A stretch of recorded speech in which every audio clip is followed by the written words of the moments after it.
We are the unfaithful ones. We run after other lovers. There are moments in my marriage where I would rather win an argument than to do what pleases my Lord.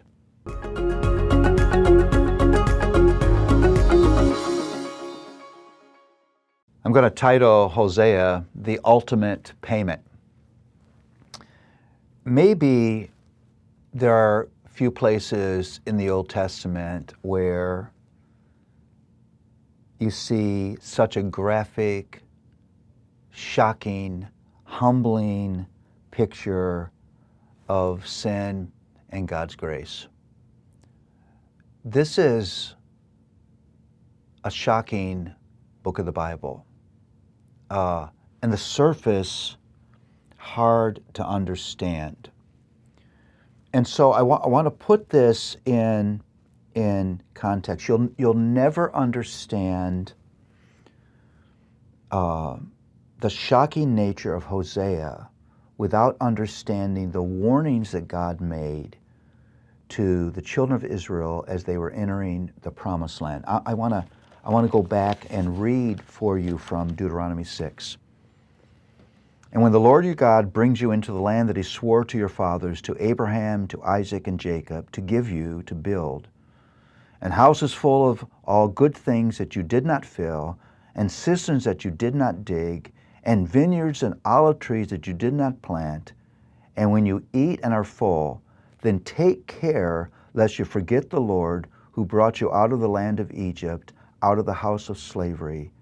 As the Lord your God you shall fear, him you shall serve, and by his name you shall swear.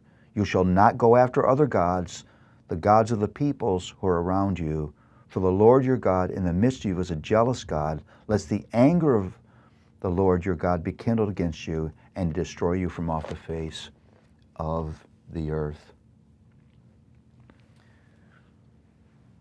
Hosea presents to us a sad marital drama as an illustration of what sin is. Sin is spiritual adultery. It's being unfaithful in the same way marital adultery is an act of unfaithfulness. And it's the exact warning that was made, God, you will think that you have everything, and you will first forget me, and then you will forsake me, and then you will run after other gods, other lovers. God calls Hosea to marry a sexually immoral woman. The thing that you think is going to happen happens. She leaves and she prostitutes herself. What a sad and horrible thing. It's in ways a bad marriage that's gone worse. And then God tells Hosea to go and buy her back and make her his own again. That, shockingly, is us. We are the unfaithful ones. We run after other lovers. There are moments in my marriage where I would rather win an argument than to do what pleases my Lord. There are moments where I would rather use my money to buy me a nicer steak or another pair of shoes than I would to give it in service of God's kingdom work.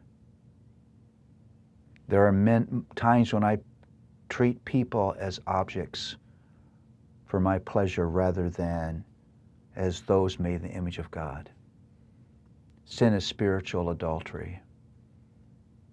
But God takes spiritually adulterous people and he pays the penalty for their unfaithfulness and buys them back by his redeeming grace so that we may be wed to him in an eternal spiritual union. How amazing is that?